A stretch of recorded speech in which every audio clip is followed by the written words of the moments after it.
हर दिन पावन श्रृंखला की 19 नवंबर की कड़ी में आइए याद करते हैं निरासक्त संत देवराहा बाबा।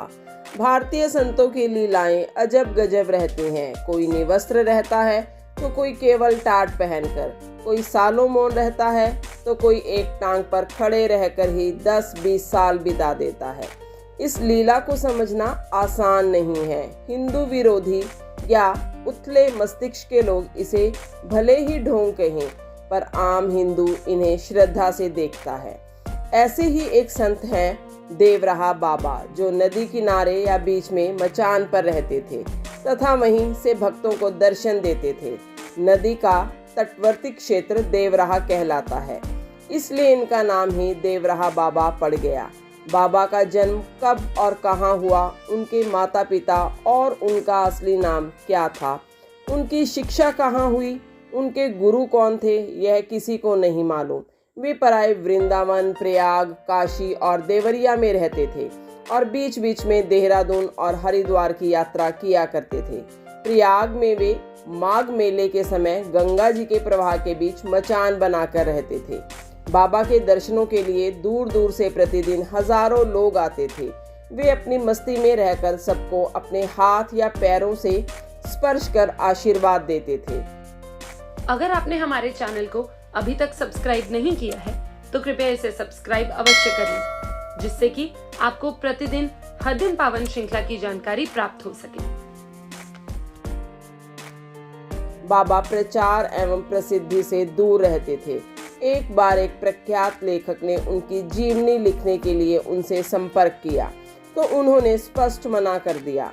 बाबा की गणना स्वामी अखंडानंद और भक्ति वेदांत प्रभुपाद जी की श्रेणी में होती है। कुछ आध्यात्मिक विद्वान इन्हें प्रयाग के लाहिड़ी महाशय और अवतारी बाबा की श्रेणी का योगी मानते हैं। बाबा के बारे में पूज्य मां आनंदमयी ने एक बार कहा था कि उस समय उनके 2 समकालीन योगी हिमालय में समाधि लगाए हैं। मां ने बाबा की कृपा से उनके दर्शन का सौभाग्य पाया था। बाबा के शिष्यों और प्रशंसकों में जयपुर के महाराजा मानसिंह, नेपाल के 17 पीढ़ी पूर्व के महाराजा राजा महेंद्र प्रताप सिंह, राष्ट्रपति डॉक्टर राजेंद्र प्रसाद और डॉक्टर जाकिर हुसैन, इंग्लैंड के जॉर्ज पंचम, प्रधानमंत्री लाल बहादुर शास्त्री, पंडित मोतीलाल नेहरू, डॉक्टर संपूर्णानंद, महमूद भट्ट जैसे राजनेता, प्रशासनिक अधिकारी, शिक्षाविद, संत और समाज सेवी शामिल थे। वे सदा भूखों को भोजन, वस्त्रहीनों को कपड़ा, अशिक्षितों को शिक्षा और मनुष्य ही नहीं समस्त जीवों को चिकित्सा देने की बात कहते थे। बाबा ने अपनी शरण आने वाले हर व्यक्ति के कष्टों का निवारण किया। उन्होंने गरीब कन्याओं के विवाह और विधवाओं के लिए सेवा प्रकल्प चलाने, यमुना को स्वच्छ करने, वृक्षारोपण कर पर्यावरण रक्षा के निर्देश अपने शिष्यों को दिए थे। बाबा दूरदृष्टा थे।